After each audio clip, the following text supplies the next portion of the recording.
وہ اصل میں اللہ نے لوح محفوظ میں لکھی ہوئی ہے. اللہ نے لکھ دی ہے کہ یہ مصیبت آئے گی. لکھا کیوں ہے؟ رسول اکرم صلی اللہ علیہ وسلم نے وضاحت فرمائی ہے. ایک انسان کا اللہ نے مقام اور منزل طے کر دی ہوتی ہے. انسان کا عمل اسے وہاں تک پہنچانے کے قابل نہیں ہوتا. اللہ اسے معمولی مصیبتیں دیتے رہتے ہیں جو اسے پسند تو نہیں آتی. کیوں دیتے ہیں؟ تاکہ اس کا بندہ جنت کے اس درجے پر پہنچ جائے. یہ سلسلہ صحیحہ کی روایت ہے 1599. کی زبان سے نکلے کلمات جو ہیں اللہ اس کی قدر کرتے ہیں اور نکلے ہوئے کلمات پہ سزائیں بھی ملتی ہیں. رسول اکرم صلی اللہ علیہ وآلہ وسلم نے صحابہ کرام کو یہ بات سکھائی تھی. ایک صحابی کے استفسار پہ آپ نے کہا کہ درود زیادہ پڑھا کرو. حدیث لمبی ہے. صحابی نے یہ گزارش کی اگر میں درود ہی پڑھتا رہوں مجھے مانگنے کا کچھ وقت ہی نہ ملے تو پھر فرمایا اذا تکفی ہمک ویغفر لک ذنبک. میرے صحابی اگر تم کثرت سے درود پڑھتے رہو گے تو یاد رکھنا زندگی کے سارے غم دور ہو جائیں گے اور اللہ ذوالجلال تمہارے سارے گناہوں کو بھی معاف کروا دے. زبان سے کلمہ بولا ہے. رسول اللہ صلی اللہ علیہ وآلہ وسلم نے فرمایا ایک چھوٹا سا کلمہ ہے استغفر اللہ الذی لا الہ الا هو الحی القیوم واتوب الیہ رب اغفر وارحم وتوب علیہ انک انت التواب الرحیم. اللہم اغفر لی ذنبی.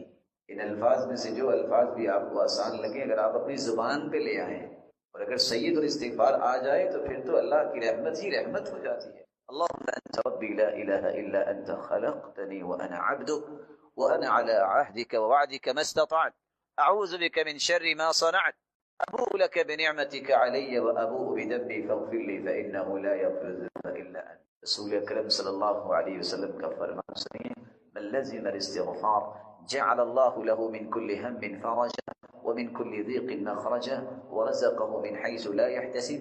جو کثرت سے استغفار کرتا ہے اللہ ذوالجلال اس کی مصیبتوں کو خوشیوں میں تبدیل کر دے. اس کی تنگی کو آسانی میں بدل دیتے ہیں اور اللہ ذوالجلال اسے وہاں سے عطا کرتے ہیں جہاں سے اس نے کبھی گمان ہی نہیں. اور اگر سید الاستغفار صبح کو پڑھ لے موقنا بہا یقین کرتے ہوئے تو رسول کائنات کی یہ خوشخبری ہے اگر وہ مغرب سے پہلے فوت ہو جاتا ہے دخل الجنہ یہ شخص جنت میں جائے گا. اور اگر مغرب کے وقت شام کو پڑھ لیتا ہے فمات قبل ان یصبح صبح سے پہلے فوت ہو جاتا ہے تو یہ شخص جنتی ہے. جس شخص کا عقیدہ درست ہے فرائض کی پابندی کرتا ہے اس کلمے کو تو اس نے اختیار کر لیا لیکن اللہ جلال نے 24 گھنٹے کی خوشخبری اپنے پیغمبر کی زبان اثر سے اسے سنا. زبان سے نکلے کلمات کی وجہ سے زندگی میں روشنی آتی ہے یا تاریکی آتی ہے. اچھے کلمات انسان بولتا ہے زندگی پر رونق بن جاتی. اللہم انی عبدک وابن عبدک وابن امتک ناصیتی بیدک ماض فی حکمک عدل فی قضاؤک اسألک بکل اسم هو لک سمیت به نفسک او انزلته فی کتابک او علمته احدا من خلقك او استأثرت به في علم الغيب عندك ان تجعل القرآن العظيم ربيع قلبي ونور صدري وجلاء حزني وذهاب همي. سید المرسلین کا فرمان ہے جو اتنے الفاظ زبان پہ لے آئے زندگی کا کوئی بھی غم ہو اللہ ذوالجلال اس غم کی جگہ پہ خوشی کو لے آتے. الا ابدلہ اللہ مکانہ فرحا اللہ اس غم کو دور کر کے اتنی خوشی عطا کر دیتے ہیں. صحابی نے فٹ سوال کیا اللہ کے رسول اس کا مطلب ہے یہ تو ہمیں سیکھنا چاہیے. فرمایا ينبغي لمن سمعها ان يتعلمها ہاں جس نے کبھی یہ بات سن لی وہ اس کو ضرور سیکھے اور یاد کرے تاکہ غموں کو اپنی زندگیوں سے دور کر سکے. رسول اللہ صلی اللہ علیہ وسلم نے فرمایا من اصابه غم او ہم او سقم او شدہ کسی کی زندگی غموں میں فکروں میں یا کسی سختی میں چلی گئی بیماریوں میں گر گئی. طاقت کتنی ہے زبان سے نکلنے والے الفاظ کی جب وہ اللہ کی رضا کے لیے کہے جائیں اور اتنا کہہ دے اللہ ربی لا شریک لہ. اتنے الفاظ وہ کہہ دے اللہ اس کا غم فکر بیماری اور وہ سختی اس سے اللهم اكفني بحلالك عن حرامك واغنني بفضلك عمن سواك. سیدنا علی رضی اللہ تعالی عنہ بیان کرتے ہیں ایک شخص قرض سے بہت پریشان، تو آپ صلی اللہ علیہ وسلم نے فرمایا لو كان عليك مثل جبل صغير دينا اذهبه الله عنك. اگر صغیر پہاڑ جتنا بھی تجھ پہ قرض ہے، یہ کلمات اپنی زبان پہ لے آؤ، اللہ اس قرض کو دور فرما. عبادت کا انسانی زندگی پہ اثر ہے، یہ صرف آخرت کے لیے نہیں ہم کرتے. رسول اللہ صلی اللہ علیہ وسلم نے فرمایا دعاء ذی النون لا الہ الا انت سبحانک انی کنت من الظالمین لم يدع بها قط الا استجاب اللہ لذلك. زندگی کے کسی پریشانی میں اگر کوئی ایک کلمہ پڑھ لے لا الہ الا انت سبحانک انی کنت من الظالمین لم يدع بها رجل قط الا استجاب اللہ لذلك، جب بھی یہ کلمات اپنی زبان پہ لائے اور دعا کر دے، اللہ ذوالجلال اس کی دعا کو رد نہیں. رسول اکرم صلی اللہ علیہ وآلہ وسلم نے صحابہ کرام کو جو اس زاویے میں رہنمائی اور تربیت دی ہے، وہ میرے اور آپ کے لیے بہت ضروری ہے. مجھے اور آپ کو یہ سمجھنا چاہیے کہ بیماری یا انسان کو کوئی دکھ اور غم آتا ہے، اس کا مقصد کیا ہوتا ہے.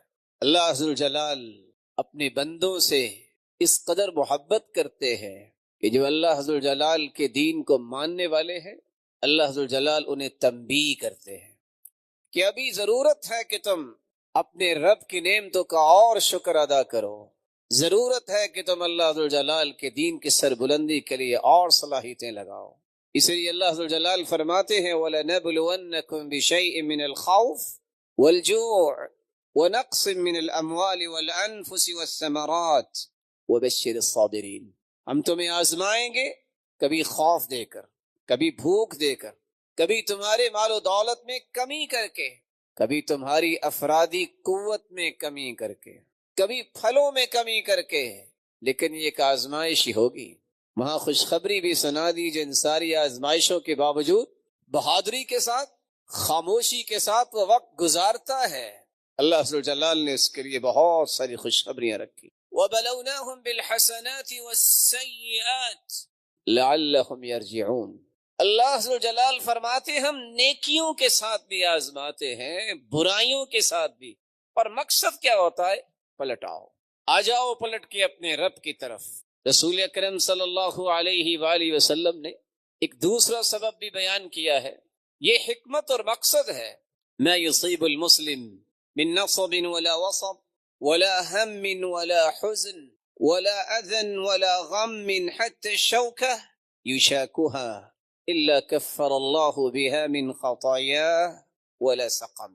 انسان کو کوئی بھی بیماری لاحق ہو، غم لاحق ہو، فکر لاحق ہو، کوئی تکلیف پہنچے یا اس کے پاؤں میں کانٹا چھپ جائے، اگر اس پر بھی صبر کرتا ہے تو رب تعالیٰ اس کے گناہوں کا اس بیماری اور تکلیف کو کفارہ بنا دے. رسول اللہ صلی اللہ علیہ وآلہ وسلم نے ایک تیسری حکمت بیان کی ہے. سنن نبی داود کی روایت ہے ان العبد اذا سبقت له من اللہ المنزلہ لم يبلغها بعمله ابتلاه الله في جسده او في ماله او في ولده ثم صبره على ذلك حتى يبلغه المنزلة التي سبقت له من الله سبحانه وتعالى. اللہ ذوالجلال جب اپنے کسی بھی بندے کو ایک بلند مقام عطا کرنا چاہتے ہیں اور اللہ نے لکھ دیا کہ اس کو بلند مقام نصیب ہوگا، ثم لم يبلغها بعمله، لیکن اس کے عمل میں کوتاہی ہوتی ہے، اتنے اعمال نہیں کرتا جتنے اعمال اسے کرنے چاہیے. ابتلاہ اللہ فی جسدی او فی مالی او فی ولدی. تو تین طرح کی آزمائشیں اللہ ذوالجلال دیتے ہیں. اس کے جسم میں کوئی پریشانی آ جاتی ہے، اس کو مالی پریشانی کا سامنا ہوتا ہے، اس کو اولاد کی پریشانی کا سامنا ہوتا ہے. ثم صبرہ علی ذلک، اس کو کوئی معمولی سی بیماری بھی آئے اس پہ بھی وہ صبر کرتا ہے، مالی پریشانی آئے اس پہ بھی صبر کرتا ہے، اور اپنی اولاد کی پریشانی پر بھی صبر کی توفیق اللہ جلال اسے عطا کرتے ہیں. کب تک؟ حتى يبلغه المنزلة التي سبقت له من الله سبحانہ وتعالی، یہاں تک کہ اللہ ذو الجلال اس بلند درجے اور مقام تک اسے پہنچا دیتے ہیں اس صبر کی وجہ سے۔ یہاں یہ دوسری بات بھی سمجھنا ضروری ہے، جہاں اللہ ذو الجلال نے کسی بھی بیماری میں حکمتیں رکھی ہیں، وہاں مومن کی بیماری کے ایک نہیں 10 فوائد ہیں۔ سب سے پہلا فائدہ یہ ہے، من یرید اللہ بہ خیرا یصب منہ، صحیح بخاری کی روایت ہے، اللہ ذو الجلال جب کسی کے ساتھ خیر اور بھلائی کا ارادہ کرتے ہیں اسے کسی آزمائش میں مبتلا کر۔ بندہ مومن جس کو اللہ نے ایمان کی دولت سے نوازا ہوتا ہے، وہ اللہ کے ہر فیصلے کو اپنی عقل سے زیادہ پیار کرتا ہے۔ دیکھیے سعد رضی اللہ تعالی عنہ، جن کی دعا کو اللہ ذو الجلال رد نہیں کرتے تھے، جب آخری عمر میں ان کی آنکھیں، ان کی روشنی ختم ہو گئی تو لوگ کہتے تھے دعا کرو، وہ کہتے تھے قدر اللہ خیر من بصری، میرے رب کا فیصلہ مجھے میری آنکھوں سے زیادہ اچھا لگتا۔ رسول اللہ صلی اللہ علیہ وآلہ وسلم نے اس لیے فرمایا کہ جب انسان کے ساتھ اللہ ذو الجلال خیر اور بھلائی کا ارادہ کرتے ہیں تو پھر اسے کوئی چھوٹی آزمائش میں مبتلا کرتے ہیں، اور یہ اللہ ذو الجلال کی محبت کا ایک اظہار ہے کہ اللہ ذو الجلال اس سے پیار کرتے ہیں اور اسے اپنے اور قریب کرنا چاہتے ہیں۔ اللہ ذو الجلال کی محبت کی نشانی ہے، ان اللہ اذا احب قوما ابتلاهم، اللہ جس قوم سے محبت کرتے ہیں انہیں آزماتے ہیں۔ فمن صبر فله الصبر ومن جزع فله الجزع، جو صبر کرتا ہے اسے صبر کے ثمرات نصیب ہوں گے، اور جو رونا دھونا کرتا ہے، جزا فضا کرتا ہے، اس کے حصے میں صرف رونا دھونا ہی آتا ہے۔ علماء امت کا کہنا ہے کس شخص، کس قوم کو اللہ ذو الجلال کسی بیماری مصیبت میں ڈالتے ہیں اور محبت کی نشانی ہوتی، جس کی 3 بنیادیں ہیں، توحید جس کی خالص ہو، الذین آمنوا ولم يلبسوا ایمانهم بظلم اولئک لهم الامن وهم مهتدون، وہ اللہ ذو الجلال کے پیغمبر کو اپنا آئیڈیل سمجھے، لقد